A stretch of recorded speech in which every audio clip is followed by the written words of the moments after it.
छोटा सा humming bird को सब गाली दे रहा था, अब ये क्या कर रहा है? अपना जान सबसे पहले बचाना पड़ेगा। तो फिर भी ये छोटा सा हमिंग बर्ड जो है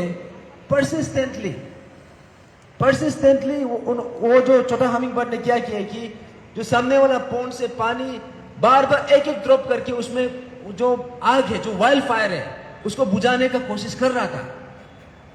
तो फिर भी सब जितना भी एनिमल्स है सब भाग रहे हैं।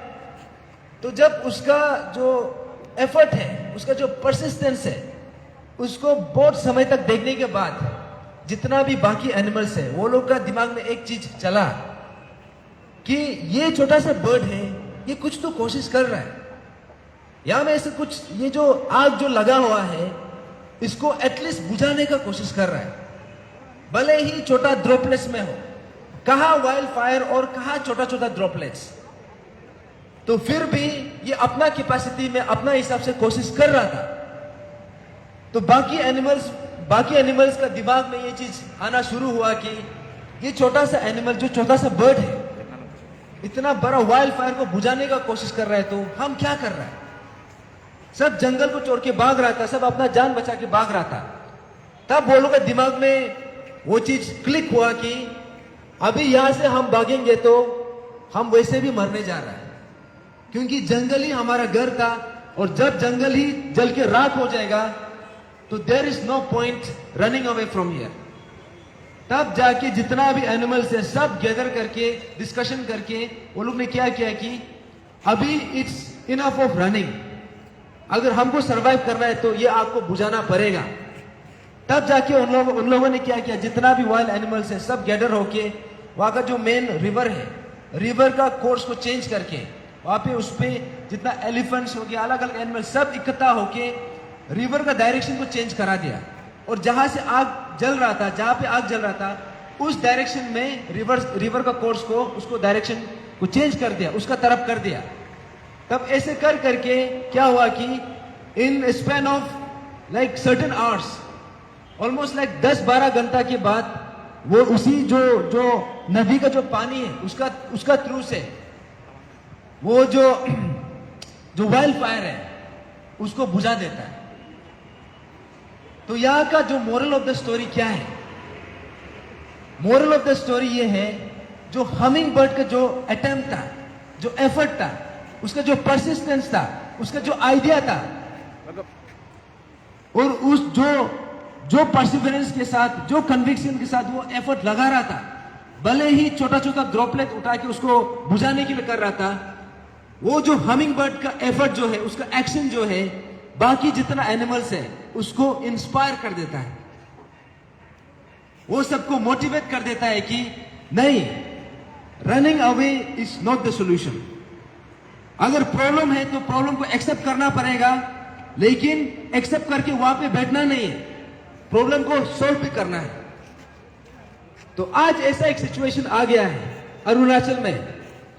शायद this is the first time in the history of Arunachal Pradesh कि यहाँ पे कोई एस्पिरेंट, कोई यहाँ पे नॉर्मल सा सिटीजन, कोई यूथ यहाँ पे आगे आके जो सिस्टम में इतना बड़ा यहाँ पे घोटाला चल रहा है, सिस्टम में जो इतना बड़ा से यहाँ पे एक ऐसा एक डिजीज बन के बैठा हुआ, ऐसा कैंसर जैसा बन के बैठा हुआ है, जो हम लोगों को, हमारा अभी का present as well as future को अंदर से इसको दम तोड़ा जा रहा है, अंदर से इसको खाया जा रहा है।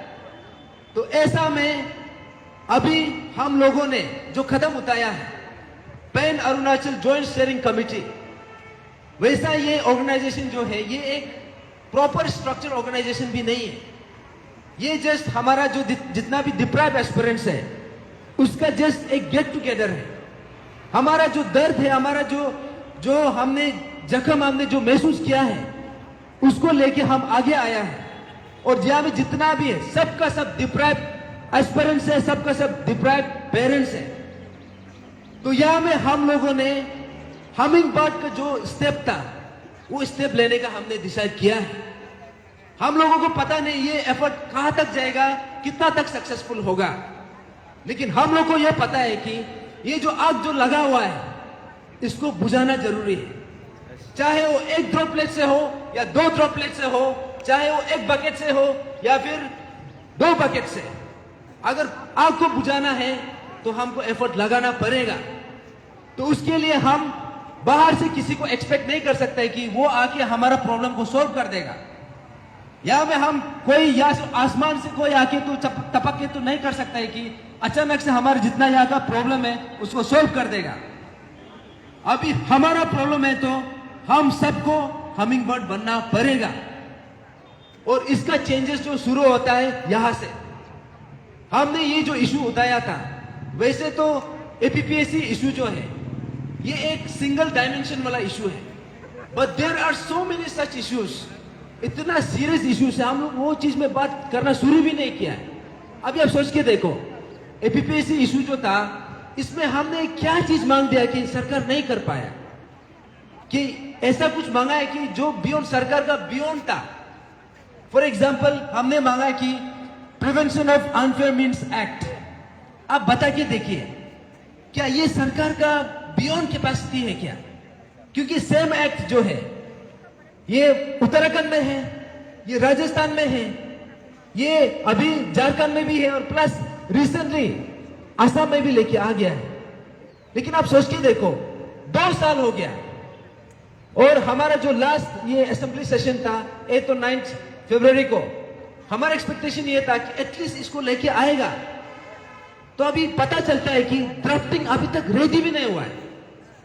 तो दूसरा मांग हमने जो रखा है कि जो विसल ब्लोअर एक्ट, आप सबको पता है ग्यामर पादंग का जो नाम है ये हम लोगों का अरुणाचल का हिस्ट्री में हमेशा के लिए इसको हम ये जो है हमेशा के लिए ये इमोर्टल होने जा रहा है, और ये इसको जनरेशन तक इसको याद रखा जाएगा।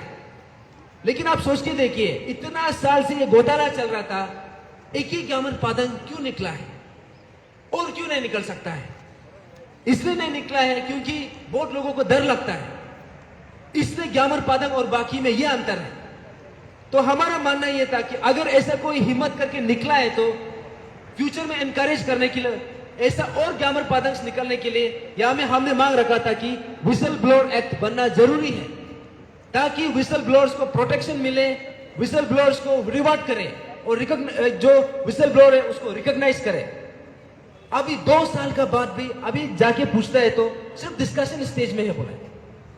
आई मीन डिस्कशन करने के लिए आपको क्या 2 साल लग गया? अगर आप चाहे तो रातों रात भी बना सकता था, लेकिन यहां में पता चलता है कि यहां में गवर्नमेंट का बिल्कुल विल ही नहीं है। तो वैसा ही हमने जितना भी यहां पे मांग रखा है, ये सिर्फ हमारा जितना भी एस्पिरेंस है सिर्फ यहां तक लिमिट नहीं होता है, इसका बियॉन्ड जाता है, इसका पेरेंट्स, इसका फैमिली और प्लस आने वाला पीढ़ी के लिए भी ये चीज जो है बहुत बड़ा इंपॉर्टेंट सिग्निफिकेंट चेंजेस होना जरूरी है। तो आप सोच के देखो, आज हमने 22 इन द ईयर 2022 28 अगस्त में जो शुरू हुआ था, और आज हम 5 अप्रैल 2024 में आ गया है। ऑलमोस्ट 2 इयर्स का जर्नी है, फिर भी हम जहां से शुरू किया था आज भी उसी में है। और इसी के दौरान आप सबने देखा है क्या क्या नहीं हुआ। यहां में जितना भी हमारा प्रोटेस्टर्स है, जितना भी एस्पिरेंट्स है, हम सबको यहाँ पे टेररिस्ट, अर्बन टेररिस्ट भी डिक्लेयर कर दिया। यहां में हम लोगों का ऊपर में जो ड्रैकोनियन एक्ट, जो अपोआपा, जो असली में वो जो एक्ट जो है, ये जो हार्डकोर क्रिमिनल के लिए, टेररिस्ट के लिए बनाया जाता है, ये कोई एस्पिरेंट्स के लिए नहीं है, ये प्रोटेस्टर्स के लिए नहीं है। लेकिन इसी एक्ट को, इसी लॉ को, इसी ड्रैकोनियन एक्ट को हम लोगों का ऊपर में इंपोज करके इतना ब्रूटल तरीका से हम लोग को सप्रेस करने का कोशिश किया। अभी भी चार्जेस लागू है, और हमारे जितना भी पेरेंट्स, एस्पिरेंट्स, हमारा पीएचसी का मेंबर्स को भी मोर देन 30 डेज तक जेल में रखा है। अब आप इमेजिन करके देखो, यहां में जेल में एक रात भी रखना, this is a form of serious crime. इससे बड़ा क्राइम हो नहीं सकता है। लेकिन किसी को यहां में मोर देन 30 डेज तक रखना, इसमें आपको गवर्नमेंट का इंटेंशन दिखाई देता है। हम यहाँ पे कोई हार्डकोर टेररिस्ट तो है नहीं, हम यहाँ पे इतना बड़ा क्राइम तो किया नहीं है। अगर हम जस्टिस मांग रहे हैं तो इसमें आप अपा लगा देता है। अभी आप सोच के देख सकते हैं what is the situation of this state. तो वैसा ही यहाँ पे आप सब देखा होगा, इसी दौरान कितना लोगों को यहाँ पे, हम लोगों को यहाँ पे सप्रेस करने का इतना अलग अलग तरीका से कोशिश किया, और अभी भी यहाँ पे मोर देन 15 FIRs अभी भी लागू है, अभी भी लॉन्च करके रखा है, अभी भी हियरिंग चल रहा है, और यहाँ पे हर पुलिस स्टेशन में लगा हुआ है। और वैसे कितना लोगों को सस्पेंशन में रखा है, कितना लोगों को यहाँ में लाइक इतना सप्रेस करने का हर इशू, हर जो मीन्स है उसको कोशिश किया। लेकिन जब जब वो लोग यहाँ पे हम लोग को सप्रेस करने का कोशिश किया है, तब तब हम उभर के निकला है। इसलिए निकला है क्योंकि ये इशू जो है, the seriousness of this issue, ये सिर्फ अभी के लिए नहीं, for the coming generation also, इसी को लेके हम यहाँ पे पकड़ के बैठा हुआ है। तो इसलिए आज ऐसा एक समय आ गया है कि जो चीज हमिंग बर्ड ने शुरू किया था, जो हमिंग बर्ड ने जो एग्जाम्पल है, आई थिंक इट्स टाइम कि all of us we come together and we try our bit. हमारा जो अपना तरफ से जो एक as an individual, as an Arunachali, हम जो एक डिफरेंस हम कर सकता है, that we have to do. तो इतना कुछ करने के बाद, 2 साल का जर्नी होने के बाद, धरना पे धरना, रैली पे रैली, यहाँ पे मास मीटिंग पे मास मीटिंग, यहाँ पे इसी टेनिस कोर्ट में कितना अनगिनत हमने यहाँ पे धरना प्रोटेस्ट किया, यहाँ पे कितना रात सोया होगा हम, यहाँ पे सब कुछ छोड़ छाड़ के अपना जो बाकी जो निजी जो भी काम है, बाकी रेस्पॉन्सिबिलिटीज, उसको सब कुछ छोड़ छाड़ के हम इधर आया हुआ था, just for one course, that is to correct the system. System में हम लोगों को करेक्शन चाहिए, और एक ही चीज मांगा था, वो था मेरिटोक्रेसी। क्या मेरिटोक्रेसी मांगना, is it too much to ask? कि हम सबका क्या, ये हम सबका फंडामेंटल राइट नहीं है क्या? According to article 16, according to article 14 of the constitution of India. तो यहां में ऐसा है कि ये जो हमने जो मांग रखा है, this is not just fundamental right, this is also our birth right. हर अरुणाचली का बर्थ राइट है कि यहाँ पे मेरिटोक्रेसी प्रिवेल होना चाहिए।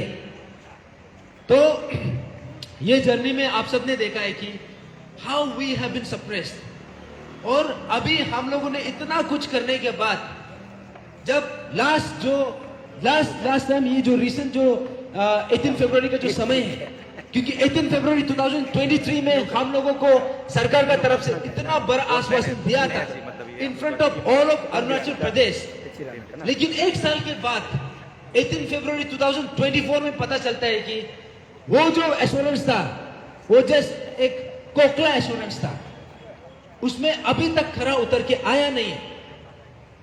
तब जाके हम लोगों ने 18 फरवरी 2024 को हमने ब्लैक डे ऑब्जर्व किया, क्योंकि आपने जो एश्योरेंस दिया है, अब अपना एश्योरेंस पे खरा उतरा नहीं है। तो ब्लैक डे ऑब्जर्व करके हमने केक भी काटा है। केक काटा है सरकार का नाकामी को लेके, सरकार का जो हम लोग को जो फेल किया है उसको रिमाइंड करने के लिए कि you have failed every Arunachali here. तो इसलिए हम लोगों ने 60 लेजिस्लेचर का नाम है 60 केक काटा था, और 3 MPs का नाम है 3 केक्स काटा है। That means overall 63 cakes, irrespective of the party lines. क्योंकि हमारा मानना है कि अगर सरकार ने हमें फेल किया है, तो यहाँ पे ऑपोजिशन ने भी हमें फेल किया है, क्योंकि चाहे तो ये इशू को ऑपोजिशन भी असेंबली में उठा सकता था, यहाँ पे प्राइवेट मेंबर बिल लेके भी आ सकता था, लेकिन वो चीज किया नहीं है। तब जाके हमने बोला है कि जितना भी हमारा जो लेजिस्लेचर से जितना भी रिप्रेजेंटेटिव है, उन लोगों की तरफ से कलेक्टिव फेलियर हुआ है।